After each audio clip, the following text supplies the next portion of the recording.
very good morning my dear student, and in this video I am again continuing your unit 1, but the topic is new. I have started from your poetry section, and the first poem that is coming under your poetry section is The Inchcape Rock.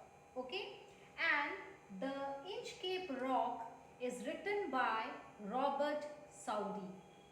Okay, and Robert Southey is one of the famous English romantic poet. Now what do you mean by romantic poet? Let me say in brief, romantic poet are those poets of the age of romantic poetry. What happened in that age? That romantic age poet used to write poem based on nature. They will write, or the protagonist of the main character of the poem will be nature. Whether tree you can say, or whether they will be writing poem on river or mountain. For example, your William Wordsworth. He is also a romantic poet, and one of his famous poem is Daffodils. So the poet of romantic age generally write poem based on nature. And this Robert Southey is a proficient writer. Okay, he is a proficient writer. He writes essay, letters and biography too. Now let me give a gist of this poem. Now the Inchcape Rock, by the title of the poem you must be knowing that the Inchcape Rock means the poem is based on the Inchcape Rock, a rock. And where is that rock? That is a dangerous rock, and that is present in your Scotland. And it is present in the mouth of the river Tay. Okay, the gist is like this. The poem The Inchcape Rock is based on a dangerous rock which is found in the mouth of river Tay of Scotland. समझ में आया? The poem The Inchcape Rock एक बड़ा सा rock के ऊपर based है, और वो रॉक कहाँ पे पाया जाता है? स्कॉटलैंड का रिवर टे में. Okay, now let me give the protagonist. Main चीजें क्या है इस पोयम में? The first thing is about the rock. The Inchcape rock is very dangerous rock, right. दूसरा कैरेक्टर जो कि इस पोयम में पाया गया है, that is the abbot of Aberbrothok. He is a kind gentle man. Okay, पहला कैरेक्टर कौन है पोयम में? The Inchcape rock. Second character is the Abbott of Aberbrothock. He is a kind, gentle man. Okay. Then another character is there, Ralph the Rover. Sir Ralph the Rover वो कौन है? समुद्र लुटेरे, pirate, sea of the pirate. Okay. So in this poem there is a hero, that is the abbot of Aberbrothock, and the villain is your Sir Ralph the Rover.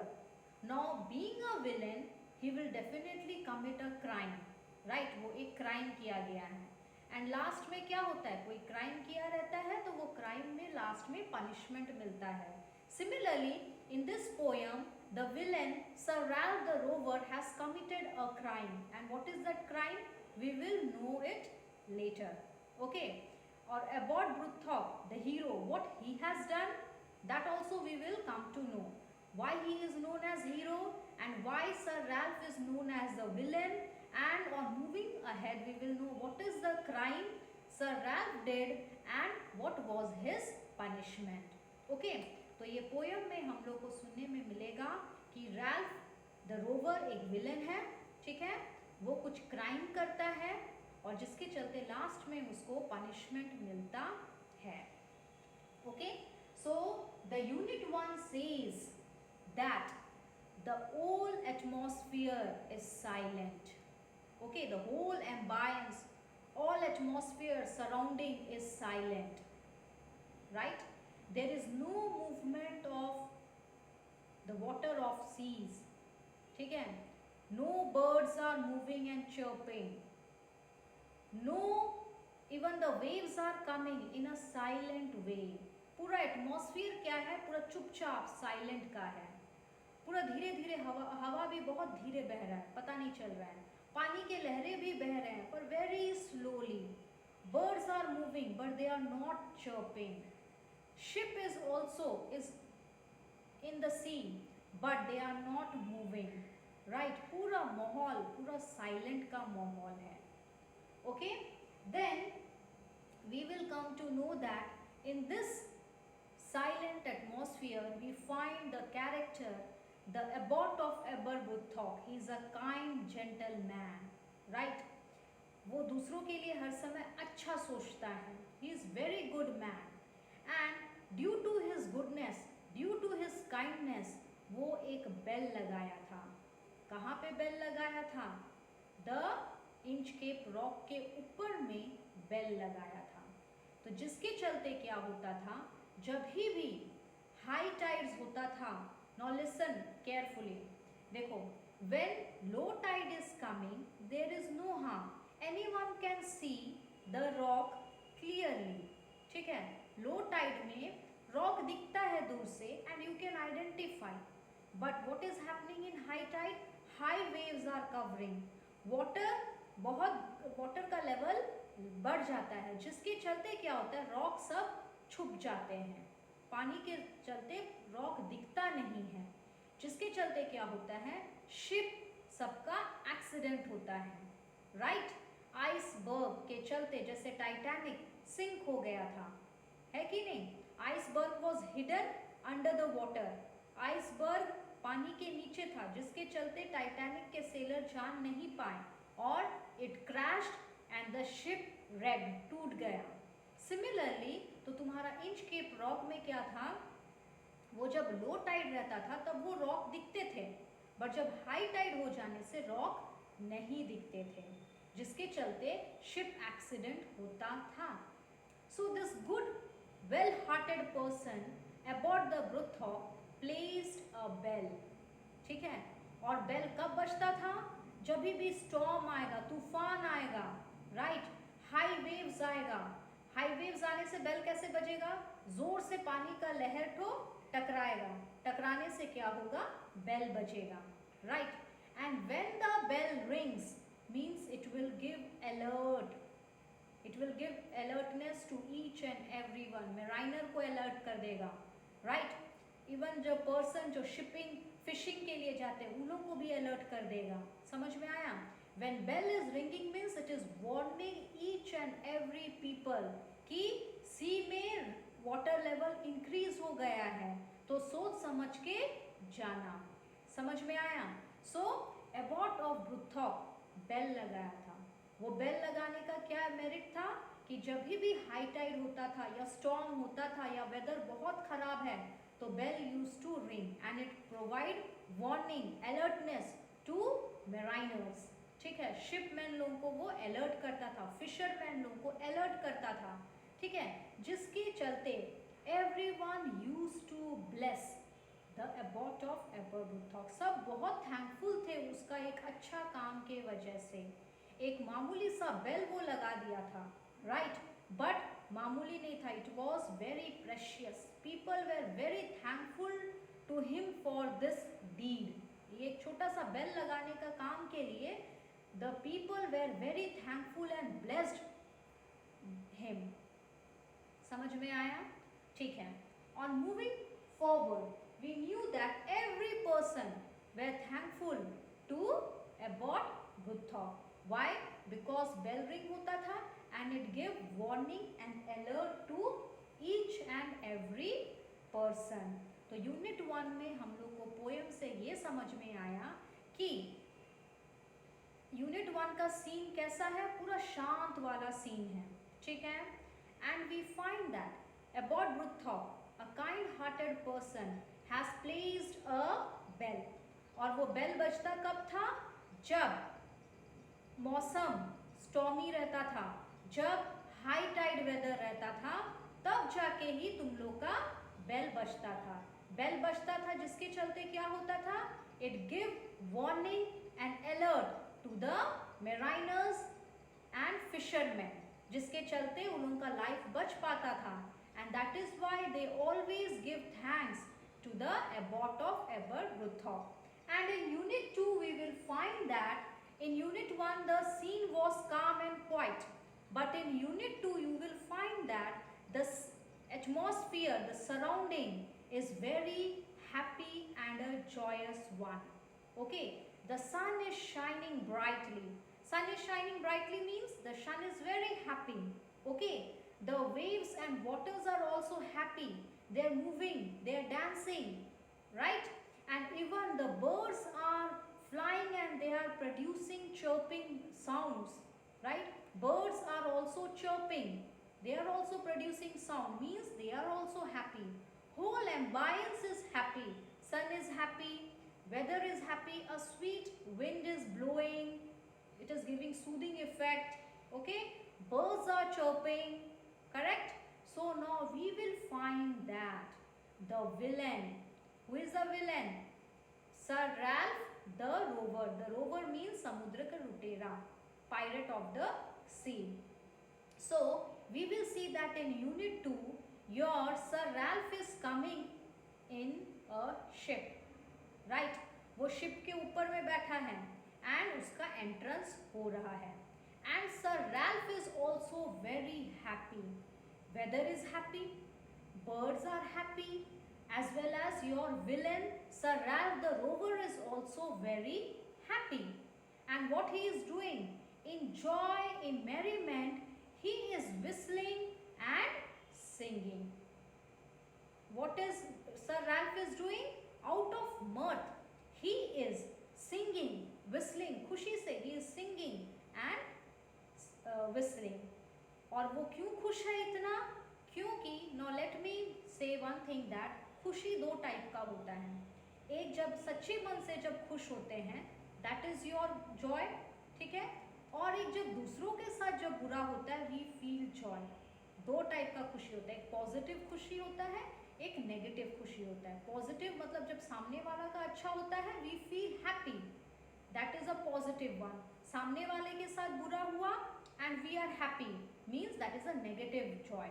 So sir Ralph का joy एक negative aspect को लेके था. His joy was because of some wickedness is going in his mind. कोई एक wickedness, ठीक है, rudeness, कुछ चीज वो करने जा रहा था. And what was the deed? Now देखो, being the sea pirate, Sir Ralph the Rover used to loot the person. समुद्र लुटेरा का काम क्या होता है? वो दूसरों का शिप लोगों को लूट करता है, लूटिंग करते हैं, डकैत करते हैं. पहले ज़माने में क्या हुआ करता था? एयरवेज नहीं था, रोडवेज नहीं था, तो सारा गुड्स क्या से शिप होता था? वाटरवेज से. समझ में आया? पहले ज़माने में सोना, चांदी, diamond, everything, every kind of goods was transported through river. और जिसके चलते समुद्र लुटेरे लोग दूसरों का शिप को चुराते थे, डकैत करते थे, लूट लेते थे. तो being the pirate, इसका टारगेट क्या है? वो एबॉट ऑफ एबरब्रुथॉक का बेल को लूटिंग करना. समझ में आया? Why your Sir Ralph is happy? Because उसके दिमाग में एक विकेडनेस चल रहा था. एंड वो उसका नेक्स्ट टारगेट क्या था? The bell which was hung by the abbot of Aberbrothok. And he was very happy. और वो बोल रहा अपने सारे, मतलब वो शिप का डकैत का राजा है, ठीक है, तो उसका बड़ा सा शिप है एंड उसके बहुत सारे हेल्पर्स भी हैं. So what he is doing, he is saying to his helper कि मेरे को जल्दी बोट के थ्रू से उतार दो ताकि मैं जाऊंगा और वो बेल को काट के लेके आऊंगा. तो जैसे इंस्ट्रक्शन सर रैल्फ ने दिया कि मेरे को जल्दी बोट के थ्रू से उतारो, शिप तो नहीं जाएगा ना, बोट से वो उतरेंगे, देन वो अपना टारगेट के प्लेस में जाएंगे. सो सिमिलरली व्हाट हैपेंड, उनके हेल्पर्स लोग छोटा सा बोट नीचे डाले पानी में and they sailed where the bell was hung. और फिर वो क्या किया? पूरा खुशी खुशी मन से पूरा बेल के पास गया और बेल को काट दिया. ठीक है, कि वो बेल अब उसका हो गया। And but as soon as the rope of the bell was cut, the bell fell down. वो पकड़ नहीं पाया, ठीक है, वो बस काटा और पकड़ नहीं पाया। वो बेल क्या किया, वो पानी में जाके डूब गया। समझ में आया? What he did, he went to the bell. As soon as he cut the rope and separated the bell from the rope, the bell fell down into the water with a gurgling sound. Okay, now over unit 1 में क्या हुआ, let me recall. Okay, unit 1 में हम लोग सुनने में आए that the whole atmosphere is silent and the poet introduced about a good, generous, kind-hearted man, the abbot of Pruthock, जो कि बेल हंग किए थे for the goodness of others. Next unit 2 में क्या पता चला, about the villain Sir Ralph the Rover, who what he did about the crime. ठीक है, in unit 2 we knew about the crime that was committed by Sir Ralph. And what was that crime? The crime was looting of the bell. वो bell को लूट लिया, ठीक है। And let us see what is happening in unit 3. Now bell उसके पास नहीं है, bell जाके सी में गिर गया। Now बेचारा सर रैल्फ वो समुद्री लुटेरा है, वो फिर से अपना शिप में चला गया और काफी दिन तक जिसको पाया वो लूटता गया, लूटता गया, लूटता गया। And one day his whole ship was filled with goods, ठीक है, गोल्ड, सिल्वर्स, कोई भी चीजों से उसका पूरा शिप भर गया। Now listen carefully what is happening. Now Sir Ralph समुद्र लुटेरा है, वो keep on looting, he went on looting, और उसका पूरा शिप क्या हुआ, खजाना से भर गया। And now this Sir Ralph is searching for a place where he can land. समझ में आया? Sir Ralph is searching for a safe place where his ship can land. एक हर्बर की तलाश में है कि वो कहाँ पे अपना शिप को रोकेगा, ठीक है। क्या हम लोग कहीं भी शिप को रोक सकते हैं? नहीं। एक शिप को रोकने के लिए जहां मन किए थोड़ा राइट में रोक दो, थोड़ा लेफ्ट में रोक दो, नहीं।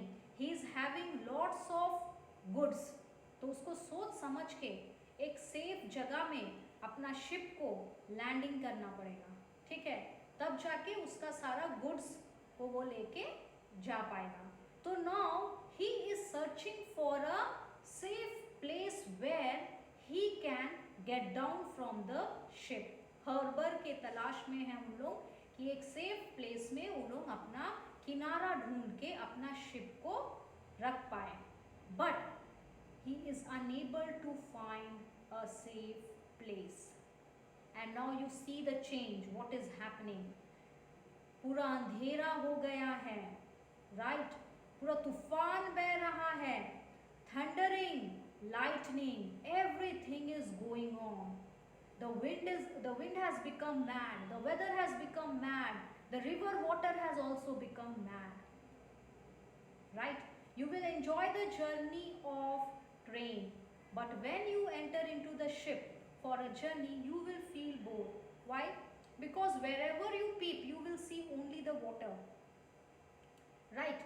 So similarly now your Sir Ralph को पूरा डर लग रहा है, पूरा अंधेरा, पूरा तूफानी रात है, हवा बह रहा है जोर जोर से, पागल हो गया है वेदर, पूरा जोर जोर से बिजली कड़क रहा है, थंडरिंग हो रहा है, लाइटनिंग हो रहा है। And sir Ralph is becoming mad कि उसको एक सेफ प्लेस नहीं मिल रहा है, उसको एक सेफ जगह नहीं मिल रहा है कि वो वहां पे शिप को किनारा लेके रोक पाए। He is becoming mad, he is thinking कि ये क्या हो रहा है, राइट? एंड वो इतना पागल हो गया है, उसको किनारा नहीं मिल रहा है, वो रईस बन चुका है। देन ऑल्सो देखो किस्मत उसका ऐसा है कि वो धनी है, उसके शिप में बहुत सारे खजाने हैं, but he can not utilise those thing to save his life. Right? He is searching madly for a secure place where he can land, but he is unable to do that. और वो पागल के मारे अपना बाल खींचने लग रहा है. Right? And now he is repenting.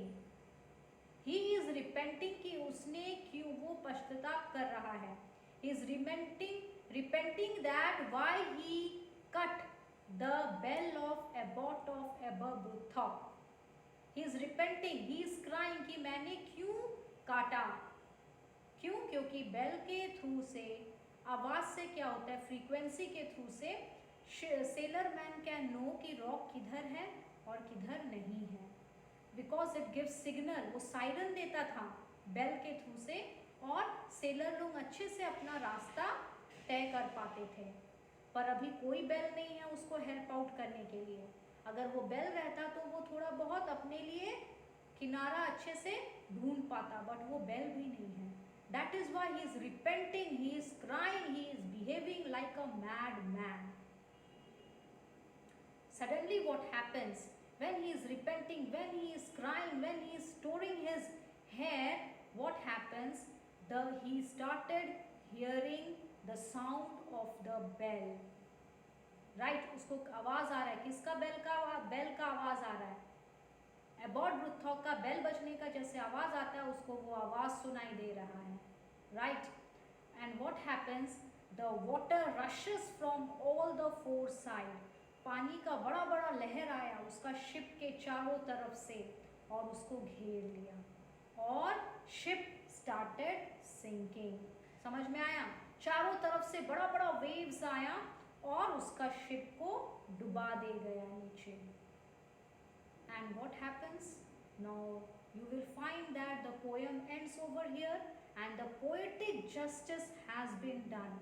Now what is poetic justice? Poetic justice का मतलब होता है जो क्राइम किया है उसको लास्ट में पनिशमेंट मिलता है, उसको बोला जाता है पोएटिक जस्टिस.